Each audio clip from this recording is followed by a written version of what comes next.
Silver market secrets: the battle behind the price. Section 1.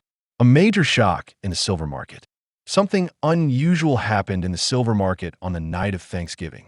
A major exchange suddenly shut down trading, claiming cooling system issues. This happened as silver prices were hitting new highs. The real issue, according to insider reports, was that large Middle Eastern central banks tried to take delivery of 34 million ounces of physical silver. They wanted real metal, not paper contracts, and the system was not prepared to deliver. Section 2.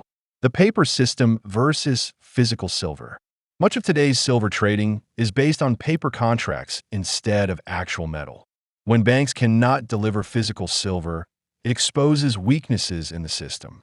The demand for physical delivery is increasing because many nations no longer trust paper promises. Russia has added silver to its national reserves. Saudi Arabia and India have also been buying large amounts. This signals a shift towards silver being treated as real money again.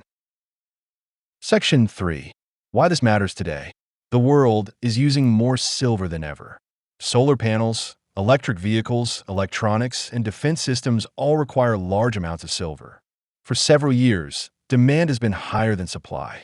Above-ground silver inventories are shrinking fast.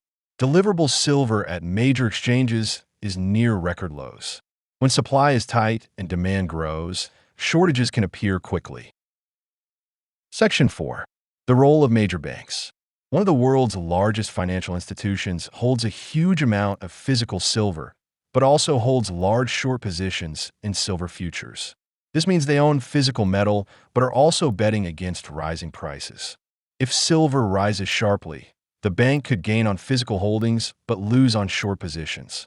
This creates pressure to manage prices and avoid sudden spikes. Section 5.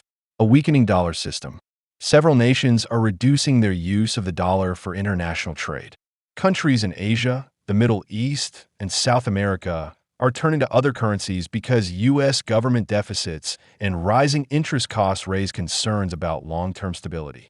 When confidence in the dollar weakens, interest grows in real assets like gold and silver. Section 6. History repeats itself. In the past, when financial systems became unstable, societies returned to gold and silver as trusted money. The current gold-to-silver ratio is far above historic levels, suggesting that silver may be undervalued. As more nations seek physical silver, shortages become more likely. Section 7. The coming break in the paper system. If a central bank demands physical silver that cannot be delivered, paper silver markets may disconnect from real-world prices. In this scenario, futures contracts might show one price, while physical silver sells for much higher. This would expose the limits of paper trading and force a global repricing of silver.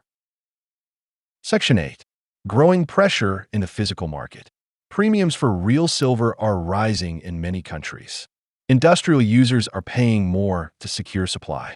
Deliveries at foreign exchanges have been increasing. Each time prices are pushed down on paper markets, physical buyers step in quickly. This shows that true demand is strong and continuing to grow. Section 9. A global shift toward real assets. Many nations are preparing for a world where real assets become more important than financial paper. As the dollar system weakens under debt pressure, physical silver is gaining strategic value. Countries want their own supply for technology, energy, and defense systems. Section 10. What this could lead to. If physical demand overwhelms paper markets, silver prices could rise sharply. Past price surges show that this can happen quickly. Today's supply shortages and global financial pressures make a future spike more likely. This is not just a market issue. It is part of a larger shift in how the world views money and value. Section 11. Final insight. The signs point to a major change in the silver market. The gap between paper promises and real metal is growing. Nations are choosing physical silver as protection against financial risk. The age of relying only on paper markets is fading, and the importance of real assets is rising.